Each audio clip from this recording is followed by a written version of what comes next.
We are live. We are live. We are live. Oh, wait, one thing. I forgot to put my mic on. I hope you guys can hear me because I talk a little soft, and I hope you guys can hear me. Hey, Colleen, how are you? I forgot to mic up, so I hope you guys can hear me. The mic in the phone is pretty good usually. How are you, Colleen? I am here today on the 9/11, just kind of commemorating 9/11 and also doing my Bible Business and Coffee Facebook Live, which I'm supposed to do every Tuesday, but which Tuesdays often pass me by and I don't get a chance to do them. So today I said I would sign in and check on people, see how people are doing, and do my Bible Business and Coffee with Dr. Teresita Glasgow.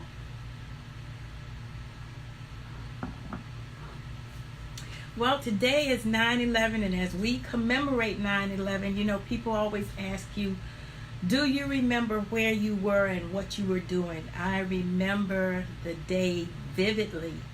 I was a vice president at a corporate trust at Wachovia Bank, and as I walked into 191 Peachtree Street in Atlanta, I went to the restaurant there in the lobby, got my breakfast as I often did every day, and talked with the ladies who worked in the sandwich shop there. Took my breakfast and proceeded up to my office. And as I entered into like the vestibule area, everyone was around a TV screen that we had there, a large TV screen that we had there, and I kept going. I passed the screen. I went on into my office. I was wondering why everyone was out there. Didn't make much sense to me. And then someone ran in my office and said, "Did you see what's going on?" And I followed them out of the office, went into the to the lobby there with the TV screen, and believe it or not, when I saw what was going on, I thought that, maybe it's a new movie that's just coming out and everybody's watching a preview. That's how unbelievable it was to see the towers actually being under attack.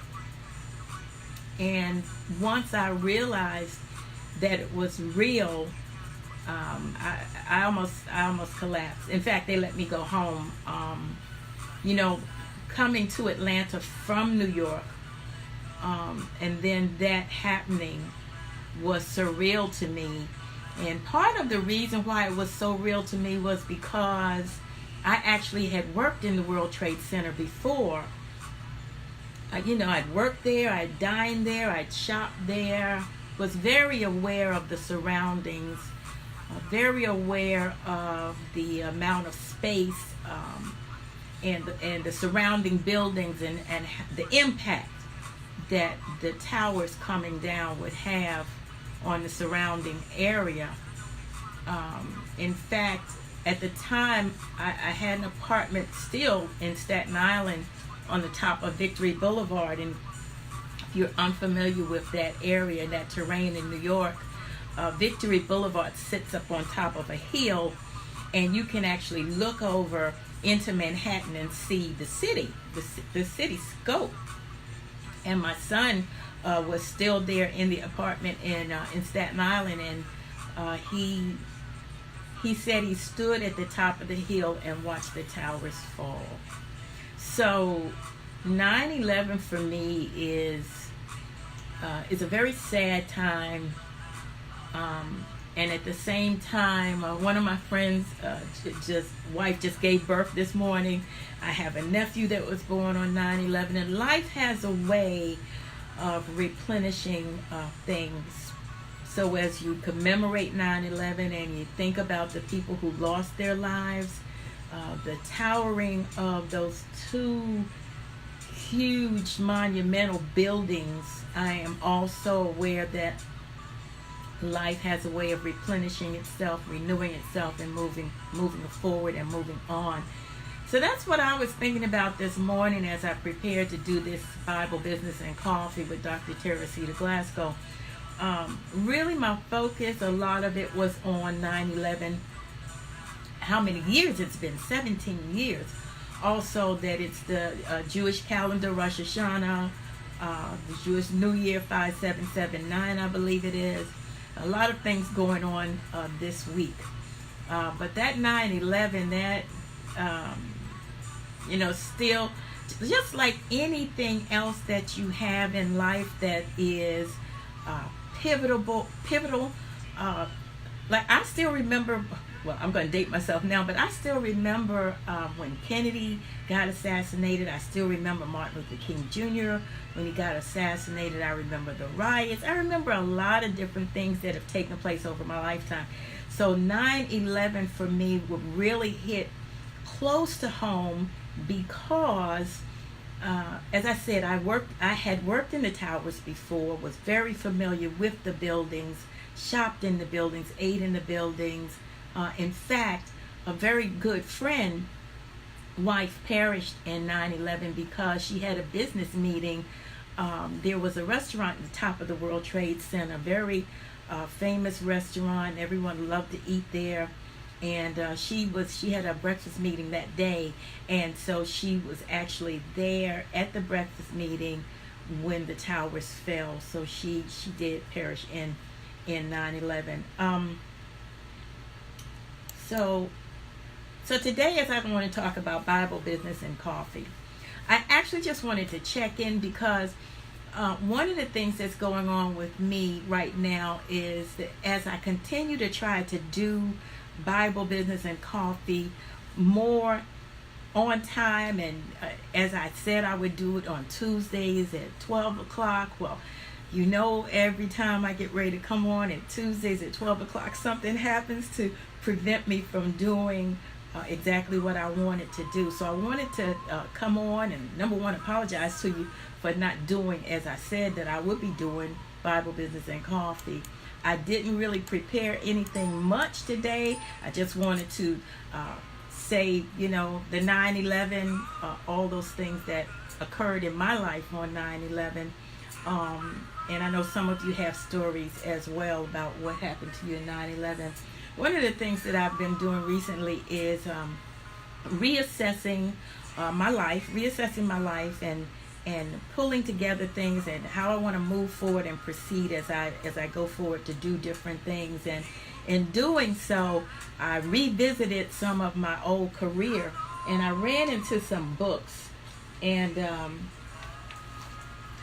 when we start doing different things, sometimes we forget how difficult it was to begin again and to do the things that we set out or that we've done in our past.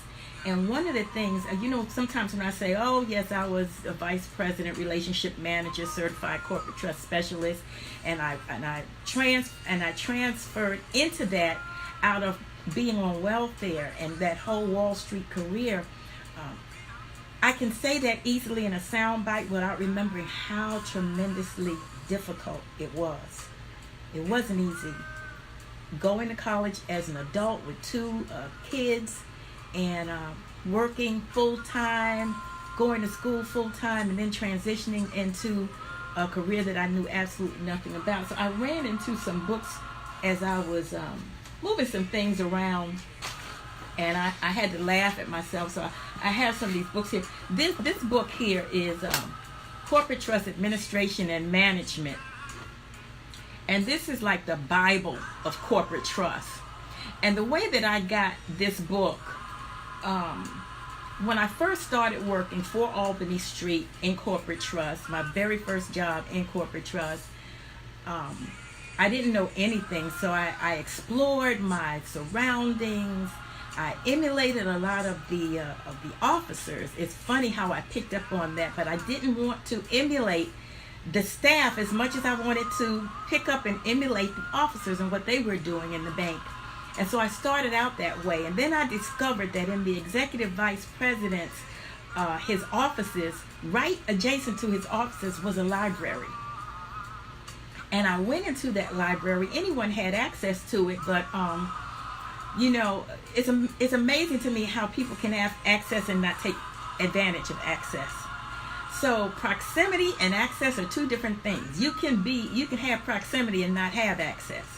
Well, I had both with the executive VP, and so I would go up there to the library, which was adjacent to his office, and then I ran into this book. And I found out that if I talked to him, he would actually order the books and sign the books. Hello, everyone. Thanks for tuning in to listen to me. And sign the books, and that we could order them for other people in the bank. And what's my point? Long story short, sometimes God will give you access and proximity to people, but proximity is not access. And you have to know the difference between the two. But you always want access, because access will give you the ability to ask the questions that you need to ask, the ability to meet other people who are maybe friends or associates of that particular person that you want to meet. And so access is the most important thing. So as I got this book, one of the things that I found out from this book, which was fascinating to me at the time, was the person that actually wrote the very first book, Corporate Trust, Administration, and Management, was Joseph P. Kennedy, which was John F. Kennedy's father. Now, if you know a little bit of history about that family, they were into a lot of different things to get money, I think in maybe the early 20s, 30s, what have you. So Joseph P. Kennedy actually wrote this book, very instrumental in finance, Wall Street, trust activities, and things like that. Now, his protege, or person that came alongside him with access, was named Robert Landau.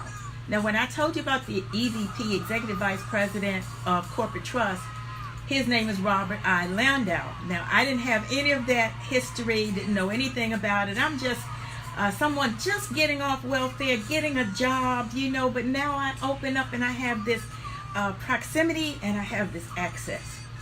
And so in going to his library just about every day, whenever I had a moment, I was in the library reading the books that were contained in the library. I actually had access to the person who wrote the book second. Okay, so Kennedy wrote the first one. Then Robert Landau came along, and he and Kennedy wrote the second one together. Now you see, and this is an old edition, this is a third edition. The only name on there is Robert Landau, which is interesting and fascinating to me. So again, the history. Kennedy wrote the first one. John F. Kennedy's father wrote the first one. Then he partnered with a young person who was just a young person who had proximity and access. They wrote the second one together. They wrote the third one together. No, the third one now only says Robert Landau. So what am I saying? Basically, I'm saying, as you move up and forward into the things that you're trying to do, whether it's an entrepreneur, whether you're on a job, no matter what it is, always look for proximity first, but always want access. Proximity and access are two totally different things. Jesus had 12 disciples. A lot of them had, and then I think it was 70 after that. They all had proximity, but not all of them had access. He had an inner circle. And as you grow and move forward in the things that God has called you to do, whether it's in your business, whether it's in your ministry, whatever it is, you want proximity, but you also want access. One of the things that I've done recently is to invest in myself. And what I did was I actually bought a ticket to an event. And it's one of those events where it's kind of only a few people can come. And of course, that means that the ticket price is very high. But I said to myself, well, okay, do you want to go to this event? Since you got the invitation, do you want to spend the money, or do you want to make the investment, is a much better way of putting that, in order to be in the room with these individuals? I thought about it for a while. I prayed about it. Was it going to be a challenge? Yes. But 9 times out of 10, the things that you want will be a challenge. And if it came easy to you and anyone else, then everyone would have it. But sometimes you have to do things that are outside of yourself that will give you proximity and access. So I went on and I made the investment. Did it hurt? Did I say ouch when I made the investment? Of course, yes. But I know from past experiences that proximity is one thing, but I need access.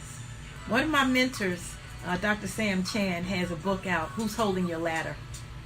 And he's got several different books on the theme of ladder. And he tells a story of when he was a painter, and and one day how he observed another painter painting a building, and he couldn't move where he wanted to move to paint. He could lean over a little bit, but he really needed someone to hold his ladder in order for him to move up higher to get to what he needed to get to. So proximity, access are both important, but you can have proximity and not have access.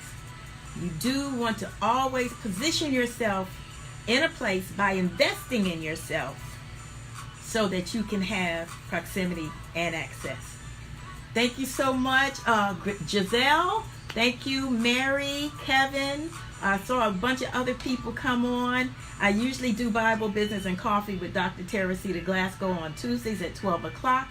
And I usually do it from my business page. But what I found out was that I get more of an audience on my regular page, so I guess I will be doing it from my regular page.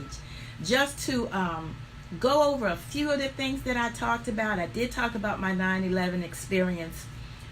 Also wanted to, just commemorate that event. Also did share that it is the year 5779 in Rosh Hashanah. And, just wanted to talk a little bit about proximity and access. How you go from one level to another is by having proximity, but then going even further and getting access so that you can move forward into the things that you want to do. So as you plan your goals, I know you guys are goal setters, so as you plan your goals toward the end of this year and also moving into 2019, keep that in mind, proximity and access. And don't be afraid to invest in yourself. Sometimes the ticket items, the ticket price may be a little pricey, but remember, most of those tickets that are pricey will give you not only proximity, they will give you access as well. Now, what you do with that access, that's another story for another time. Thank you for tuning in.